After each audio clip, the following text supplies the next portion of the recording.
Kalau aku jualan pertama kali tuh di BSD tahun 92-an. Dagang sampai berapa ya? Kurang lebih 9 tahunan deh. Nah terus aku pindah ke Jakarta, aku dagang di Kelapa Gading. Aku dagang bikin sendiri, dagang sendiri, belanja sendiri, bawa sendiri, udah sendiri semua. Memang sebenarnya sih dagang cuma ngisi waktu aja karena aku kan nunggu mau berangkat kerja ke Jepang. Begitu lagi dagang udah laku, aku nggak jadi mau udah bilang nggak jadi mau berangkat kerja ke Jepang. Tapi dia bilang duit lu nggak bisa kembali. Ya berangkat udah. Sekolah langsung bantu orang tua sih. Emang dari zaman sekolah udah bantu-bantu orang tua. Ya paling ya bikin kacang panjang, ngupasin jengkol, ya belanja. Ya kudu kita ke satu emang berani bumbu ya. Harus berani bumbu kalau orang dagang tuh. Ya ibu gitu. Ya tantangannya itu dah. Ya namanya saingan berat ya. Iya, tapi ibu cukup sabar. Anak-anak suka bilang, "Mama pedagang sepi," gitu. Ya sabar, gitu aja ibu. Iya, mungkin belum ada rezeki.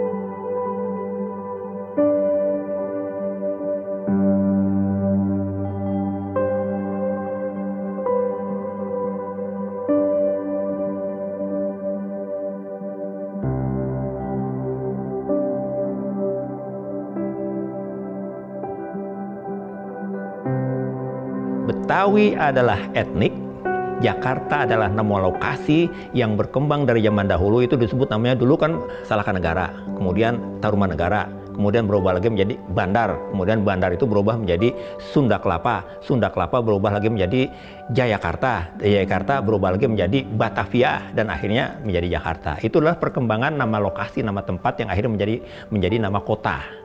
Nah, si Betawi ini adalah si etnik yang mendiami kawasan itu yang berkembang dari masa lalu. Jadi dua hal yang berbeda.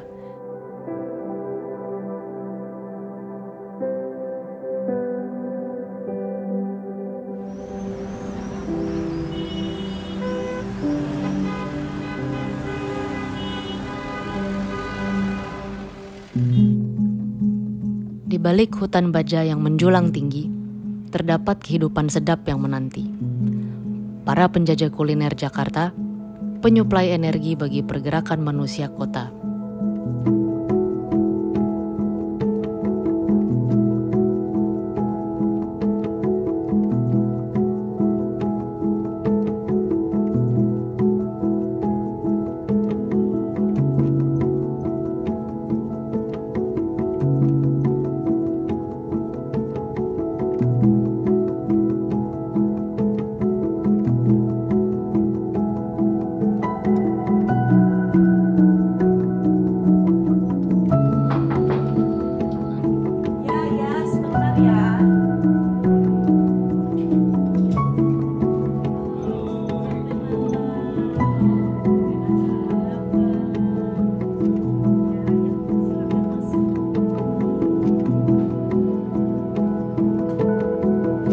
Ya, nggak mudah, tidak mudah untuk dicari.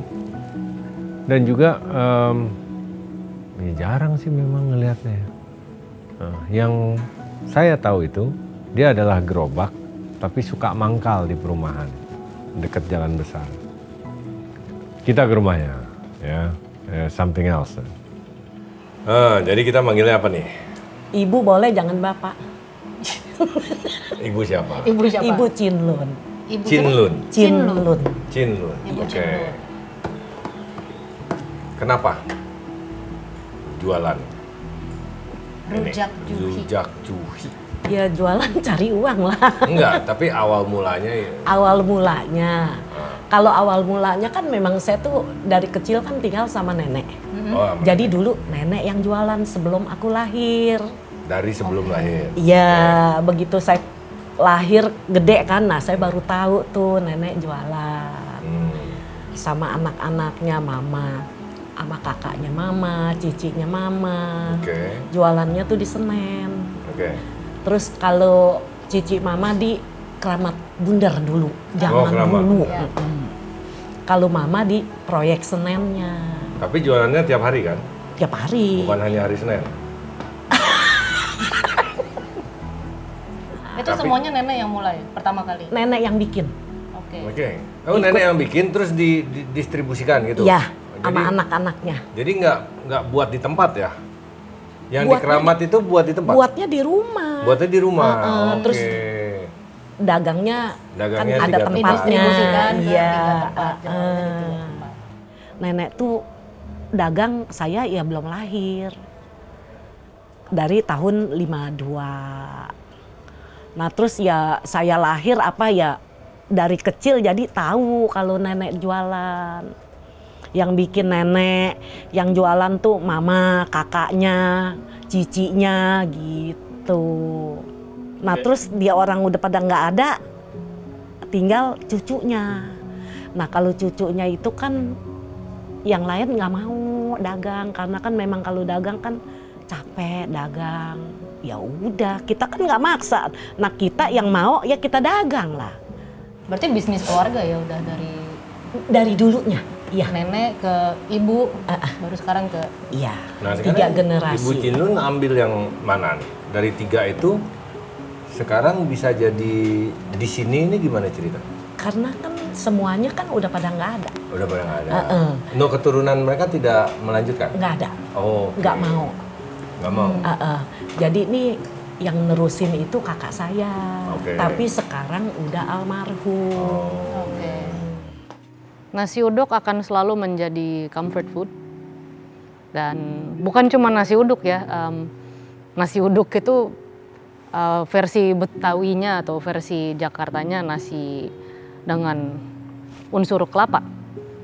Tapi apakah nasi lewat nasi uduk? Bukan, tapi sebenarnya tetap ada base kelapanya. Ada nasi lemak, ada coconut rice. Dari setiap negara tropis kebanyakan punya versi masing-masing dari nasi dan kelapa yang digabungkan itu. Selama dia nasi yang dimasak dengan santan atau dengan unsur kelapa, mungkin bisa dibilang masih turunan dari nasi uduk. Dia itu karena memang Betawi, konon yang sering saya dengar, nasi uduk Betawi itu ya selain nasinya yang seperti itu, lauk yang harus ada adalah semur jengkol, harus ada bihun, sambal kacang.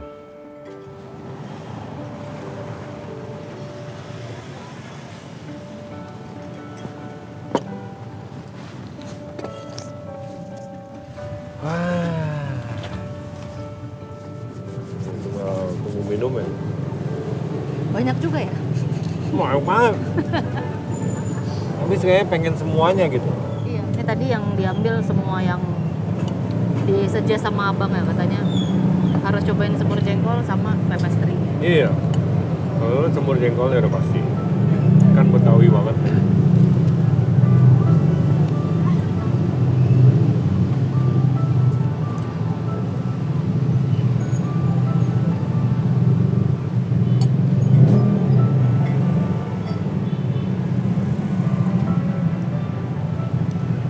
Jarang-jarang lu makan nasi demi ini. Enak, duduk.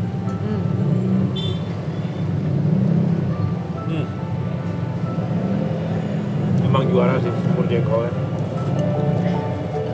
Wah, tambah kacang. Belum.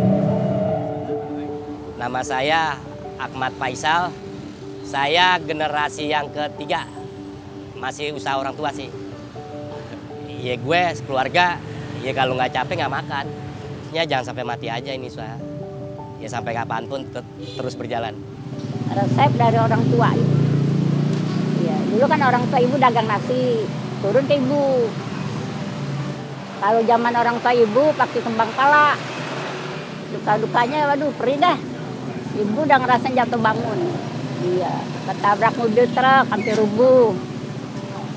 2 kali tuh. Iya, nggak langsung datang-datang rame, enggak.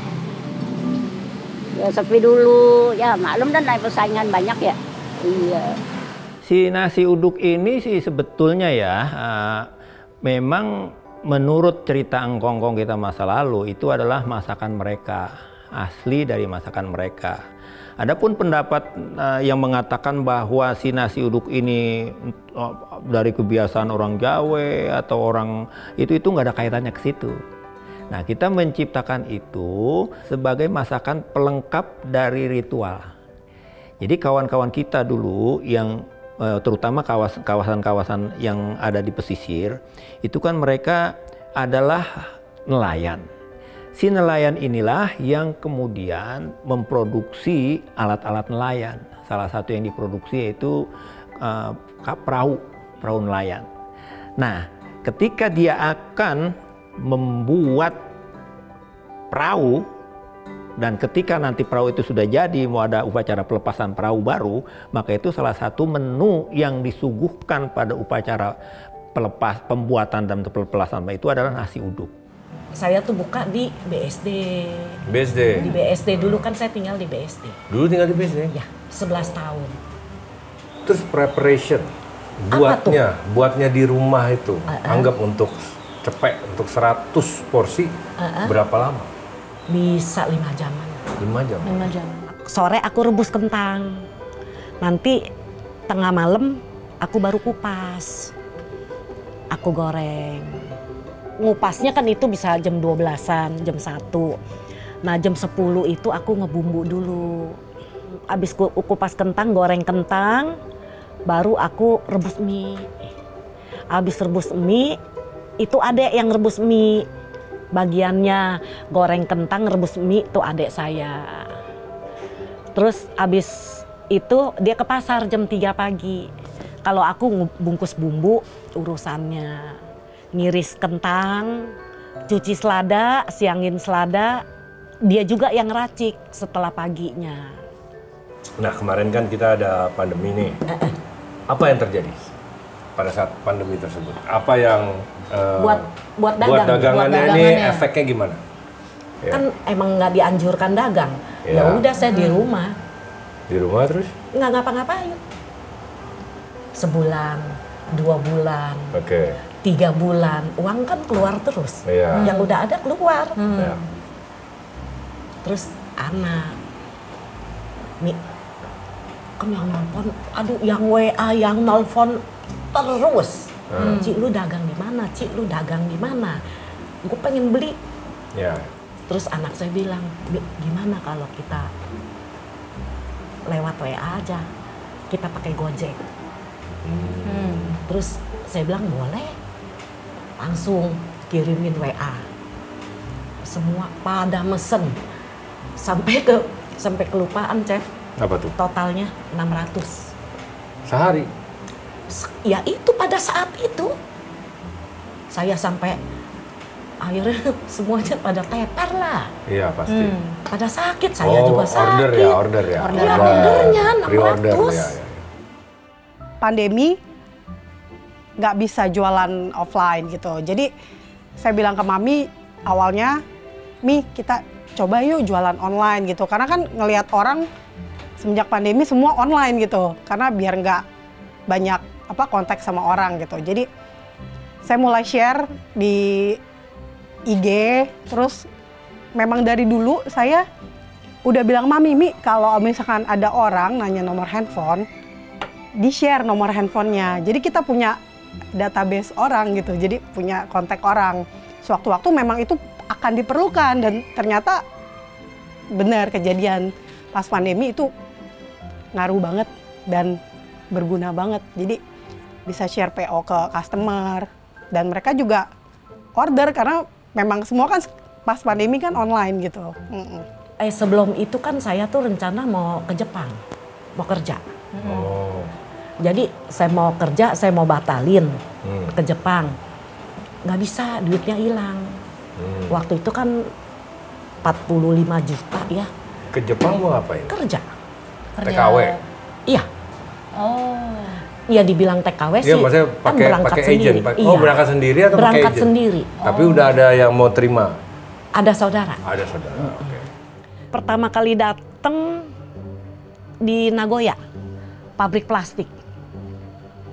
Setahun lebih terus pindah ke Ojima, deket Tokyo, spare part mobil. Ya udah macem-macem dah pabrik. Zaman sekarang mungkin beda ya, anak kecil udah pikirannya udah jauh lebih dewasa. Mungkin zaman dulu ya mami pergi ke Jepang sedih pastilah. Cuma ya udah aja gitu. Emang harus begitu berarti jalannya. Nah terus kerja tuh hampir 6 tahun, pulang dagang di depan sekolah Kristen Ketapang. Sampai pandemi. Sampai pandemi. Pandemi udah dah. Tapi di Gading juga intinya adalah semua pembuatan itu di rumah ya? Di rumah. Emang nggak bisa diperbesar timnya untuk yang masaknya? Sebenarnya sih, cuma mungkin orang jadul kali ya. Kalau kayak saya tuh udahlah. Nah yang kerja siapa aja? Saya. Sama? Anak? Berdua Sama aja? adek. Sama adek bertiga? Bertiga.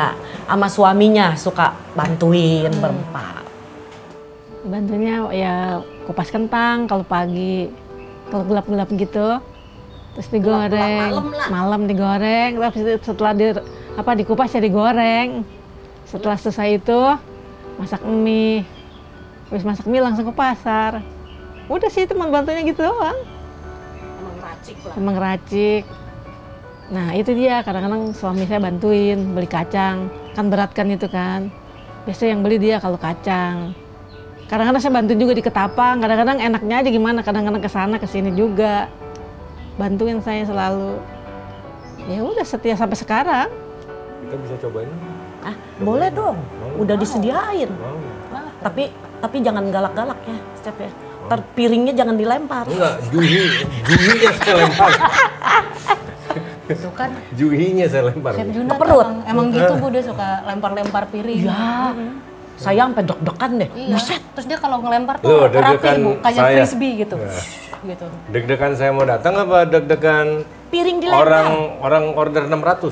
Piring dilempar. Terus diambil malah ngomong kan, kenapa kamu ambil pecahan piringnya? Buat kenang-kenangan chef gitu.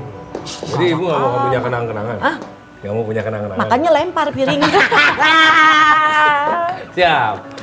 Yuk kita coba ya, Mau boleh coba. ya?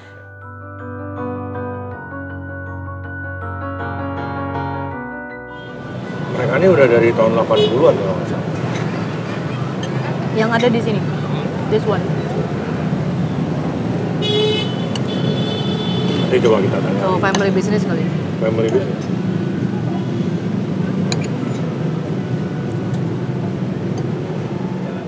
Dan kemarin waktu kita makan si nasi uduk, ada semua itu, so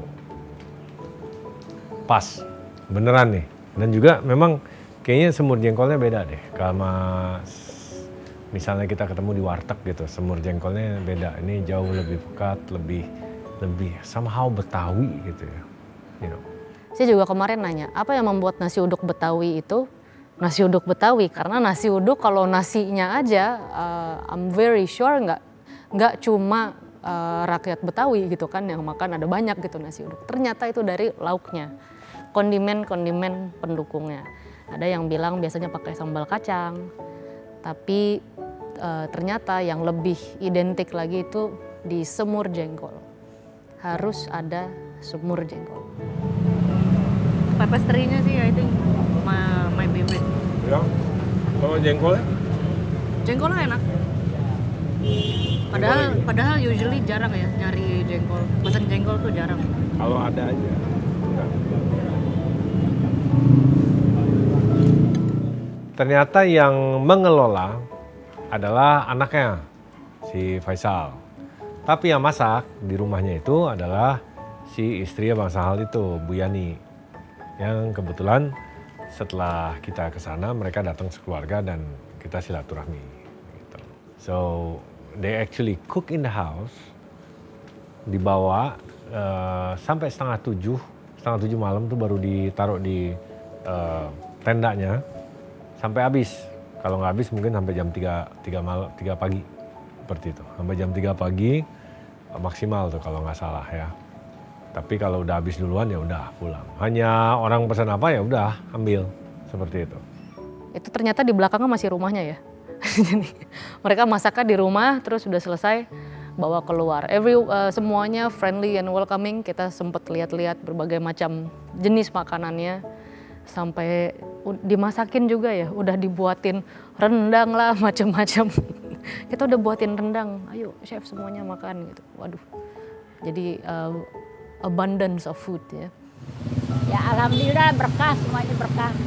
Dari ibu dagang nasi uduk, dia bisa kuliahin anak, alhamdulillah berkah. Negeri ini dianugerahi hidangan nasi yang berlimpah. Nasi uduk adalah salah satunya.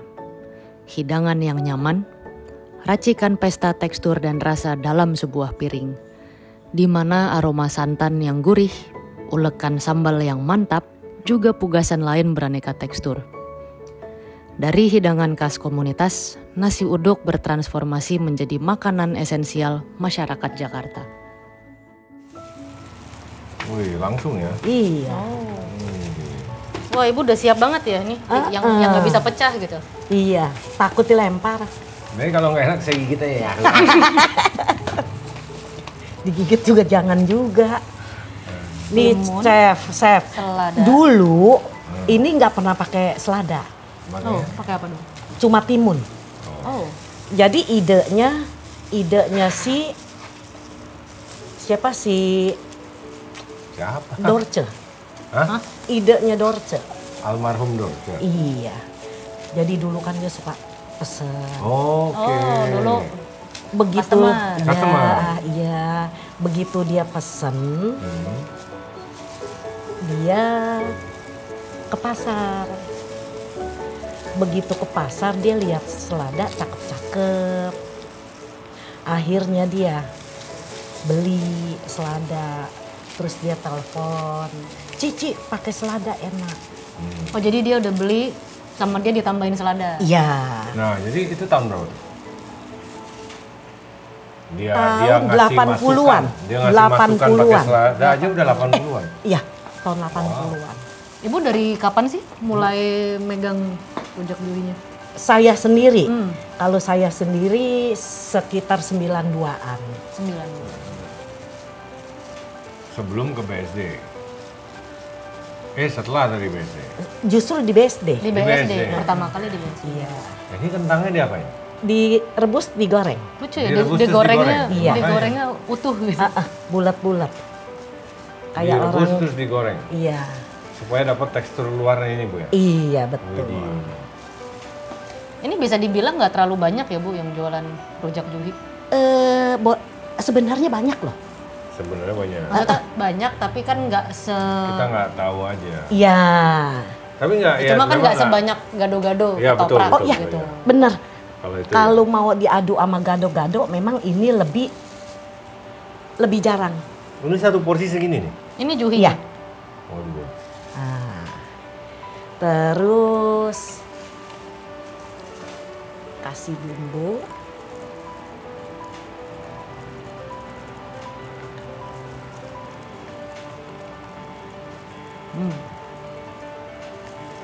Ini kalau orang bilang ini udah makanan apa masih snack? Makanan ringan. Ini snack makanan berarti. ringan? Iya, makanya sebenarnya maksudnya makanan ringan. Tapi kalau dipikir-pikir secara komposisi mah ini udah Tapi Ada ya hidangan. kalau menurut orang, tapi masih banyak juga yang pakai nasi. pakai nasi. Iya.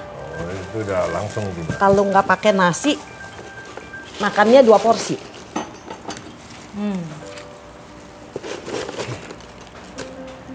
Bumbunya apa yuk? Kalau boleh tahu. Kacang, Kacang, garam, garam, gula. Saya kalau pakai cabenya itu kan cuma asal aja, cuma tanda. Pakai cabai merah gede, saya buang bijinya, saya blender buat warna. Ngincer rasanya ya, bukan pedesnya. Bukan. Jadi kalau orang mau pedas dia Pakai sambal. Iya. Oke. Ini tekstur kentangnya ini bagus. Ini kayaknya kalau dingin enak ya. Dari kulkas gitu. Kayak makan soba kan. Itu banyak. Pelangganku jadi dia kalau beli nih, memang sengaja ditaruh di kulkas. Emang maunya makan dingin? Iya. Sih saya Enak ngebayangin dia ini kalau dingin enak. Dia bilang enak. Kenapa namanya rujak ya? Saya bingung antara ini hidangan mie Kalau atau... zaman dulu kan mie juhi. Oh, Zaman dulu ya. kenapa Orang jadi bilangnya, rujak? saya juga kurang tahu ya, mungkin saudaranya mamah kali, terus akhirnya ganti aja rujak. Karena kan ada asem-asemnya gitu loh. Ada mie, ada sayuran. Awalnya katanya namanya mie juhi kan. Saya juga kurang tahu kenapa sebutannya jadi rujak juhi. Karena nggak terlalu ada hubungannya sama rujak gitu. Bumbunya kan juga bumbu kacang. Dibilang asinan juga bukan. Tapi jadinya it's like a cold. Yang for them a snack. Yang buat saya berhubung itu mainly karbo ya. It can be a good breakfast juga sebenarnya. It should be a meal. Ada timun, ada selada, which kemarin ibunya bilang nggak semuanya ada selada ya. Dia yang menambahkan selada, punya dia. Ada noodle, ada kentang, dan yang pasti juhi. Ya, itu yang membuat dia jadi rujak juhi. Ya, bumbunya saus kacang dan tipe saus kacang yang very smooth, tergolong creamy. Intinya dia cumi kering. Justru itu yang membuat rujak juhi ada rasanya yang spesial karena dengan adanya seafood yang dikeringin di situ tuh nambahin gurih pasti kan, ada this umami flavor. So saus kacangnya ditambah dengan the condiments dan ada juhinya. Dia jadi bentuknya tipis-tipis. Dan itu yang interesting karena ketika diaduk itu that shredded juhi sama mie-nya kan kegabung ya. Jadi ketika disendokin tuh udah dapat ada mie, ada selada yang juga dipotongnya tuh potongannya lumayan memanjang gitu. So jadi satu entity ketika diaduk. Kalau si juhi itu kan kemudian orang-orang kita melihat bahwa dua unsur utama yang ada di situ misalnya mie. Itu kan dulu kita nggak bikin gituan. Nah, maka itu sumbangan yang paling signifikan dari saudara-saudara kita, orang-orang peranakan Tionghoa. Jadi memang dia kuat betul si mie juhi ini dari si dari saudara kita yang memberikan pengaruh besar kepada si mie juhi atau asinan juhi atau rujak juhi lah, bisa disebut macam-macam lah namanya. Tapi barangnya sebetulnya itu juga. Kalaupun sekarang bisa pakai buahan itu lain hal lagi ya, itu varian baru lagi. Tapi yang dulu itu disebut ya rujak juhi, asinan juhi, mie juhi itu dia juga sebetulnya kalau dari pengalaman saya mengetahui si mie juhi ini. Dan itu jelas pengaruh dari si saudara-saudara kita di peranakan Tionghoa. Gimana caranya Ibu tetap bisa eksis gitu loh? Ini masih tetap laku atau gimana? Ada rumusan sendiri atau memang saya selalu ada yang beli gitu loh. Jadi tidak mendapat kesulitan dalam persaingan. Iya. Gimana? Kalau saya sih ya jujur aja ya. Iya, jujur aja. Saya tuh memang selalu ya berdoa lah. Ya. Kita minta pelanggan baru, karena kan kalau pelanggan lama kan tua dipulang. Kita minta lah, Tuhan berikan saya pelanggan baru. Walaupun di mana-mana ada rujak juhi, tapi kan saya nggak mau ngambil pelanggan orang. Yang penting saya dikasih pelanggan baru.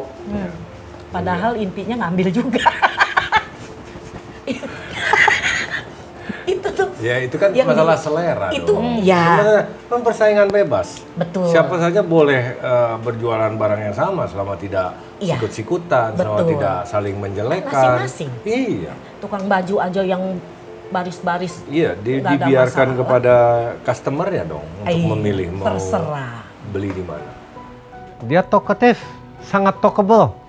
Dipancing sedikit aja langsung bercandanya very expressive. Go ahead, the stage is yours. a loving and fun one.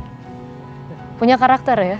Dia very fun. Saya orangnya menyenangkan gitu. Duduk di sana ngobrol-ngobrol sama ibunya itu sambil makan, menyenangkan. That's the word. Dia juga cerita-cerita tentang bisnisnya, sangat apa adanya bisa dibilang. She's quite confident about the food, definitely. Dia percaya diri, dia sudah mendapatkan a lot of compliments from others. Diam-diam habis juga. Berapa, nilainya berapa nih, Chef? 32.000. Bukan nilai harga. Oh, terus nilai apa dong? Nilai rasanya lah. Rasanya tidak bisa dikatakan dengan kata-kata. Oh, Hanya bisa dibuktikan dengan habis. Nambah juhinya lagi. keren. Aduh, udah Makasih ya, Chef, itu ya. udah cukup. Makasih ya. Cuman berarti mesti ini saya minta nomornya nanti. Iya, saya Karena juga minta memang nomor. kan Ada kartu namanya? Ya boleh. Wih, saya aja nggak punya kartu nama. Ah, masa? Nggak punya saya kartu nama. Saya dari dulu punya kartu Aduh, nama. nggak punya saya kartu nama. Itu mukanya udah kartu nama soalnya. Iya. Jadi begitu dilihat udah namanya si Anu. Gitu, langsung udah tahu alamatnya. Setiap tadi saya masuk gang sini, rumah-rumah depan tuh piringnya diumpetin semua. Oh, takut ya? Iya, udah. Ya untuk pelangganku, aku berterima kasih banyak. Ya karena pelangganku juga, jadi juhiku juga penjualan tuh lancar. Untuk yang belum nyoba, ya dicobalah. Pokoknya oke. Terima kasih aja udah. Semua baik-baik saja. Setelah PO, terus bagi-bagi uang. Ya itu menyenangkan kan. Yang pasti Mami itu pekerja keras dan nggak pernah ngeluh jadi orang. Jadi apa yang dia, maksudnya masalah apapun, ya dia terima, dia jalanin aja. Dia jalanin semaksimal yang dia bisa, dia perjuangin. Bukan dalam arti dia ada masalah atau apa, ya udah diem aja, terus dipikirin, enggak. Tapi Mami take action semampu dia, sekuat dia. Mami itu guru terhebat menurut aku. Untuk kehidupan ya. Jadi ya banyak belajarnya dari Mami. Mami cuma ngajarin satu sih, sabar. Jadi apapun yang terjadi ya sabar, dijalanin aja. Masalah apapun serahin sama Tuhan, sabar. Pasti ada dikasih jalan keluarnya dan dikasih yang terbaik. Itu yang selalu Mami ingetin, sabar, sabar.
Halo Pak. Wih. Kok Renata ya? Iya. Pesan dong, pesan. Mau dua ya? Oh, berapa? Dua dong. Dua. Telurnya apa nih? Saya yang bebek dong. Oh, Ada ada bebek telur sama ya? ayam kan? Telur bebek ya? Ya.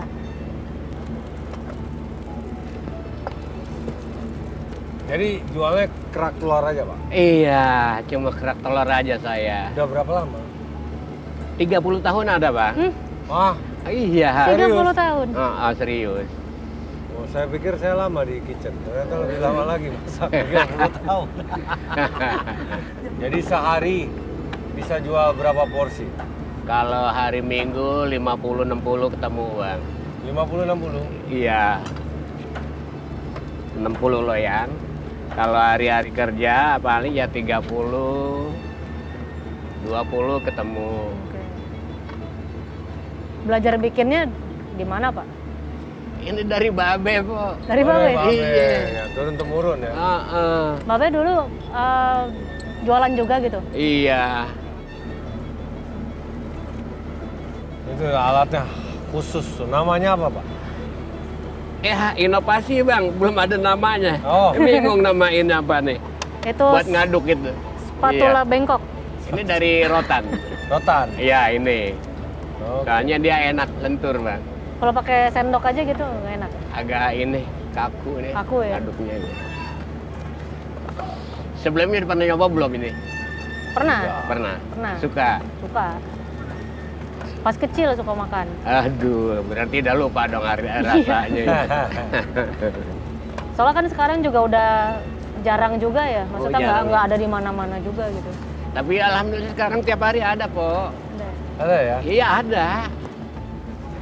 Ini seleranya gimana nih? Angus apa enggak? Biasa aja. Yang angus-angus gitu dong. Yang angus-angus Iya. dikit ya. Siap. Sedikit kehitaman. Sedikit ya.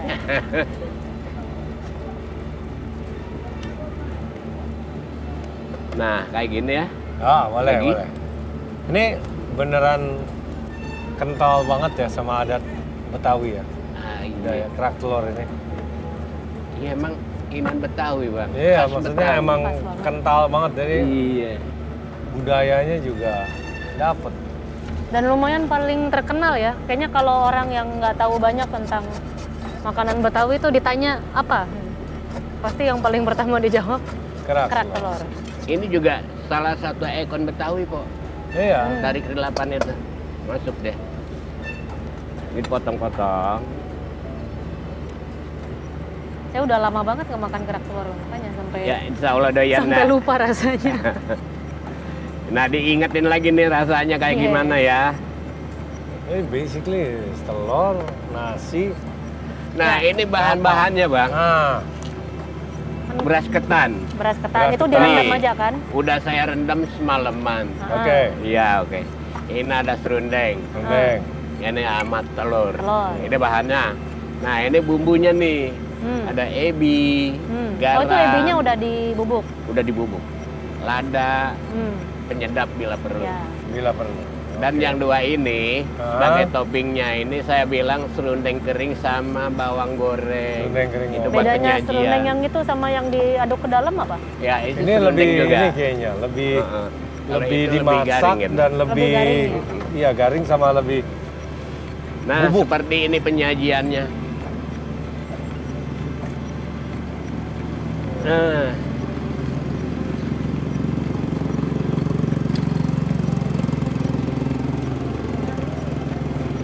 maaf, oh, Apa aja Pak? coba sip kasih saya masukan kurang apa, kurang banyak apa, kurang garam. kurang apa? Jadi dia masukin telurnya pas ketannya setengah matang gitu ya? Ketannya matang. Udah matang? Udah, Oke, harus matang dulu. matang dulu. Pizza.